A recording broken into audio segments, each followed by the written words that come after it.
ही गोष्ट शेवटपर्यंत बघा. एक लाकूडतोड्या एका जंगलात लाकडं कापायचं काम करायचा. तो अत्यंत प्रामाणिक आणि कष्टाळू होता.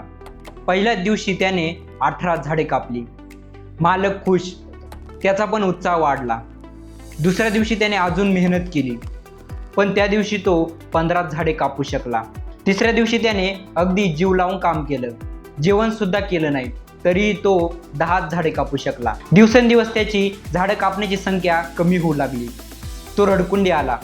शेवटी तो मालकाकडे गेला आणि मालकाला म्हणाला, मी खूप मेहनत करतोय, आधीपेक्षा खूप जादा काम करतोय, तरी सुद्धा माझ्याशाने लाकडे कापली जात नाही. यावर मालक शांतपणे त्याला म्हणाला, बाबा, तू तुझ्या कुऱ्हाडीला धार कधी लावली होती?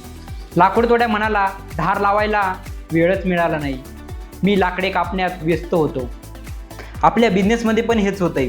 तुम्ही आणि तुमची टीम रोज सकाळी उठून जुन्या पद्धतीने मेहनत करताय, मॅन्युअली 100 कॉल करताय, दिवसभर धावपळ करताय, मेहनत करताय, पण सेल कन्व्हर्जनच होत नाही.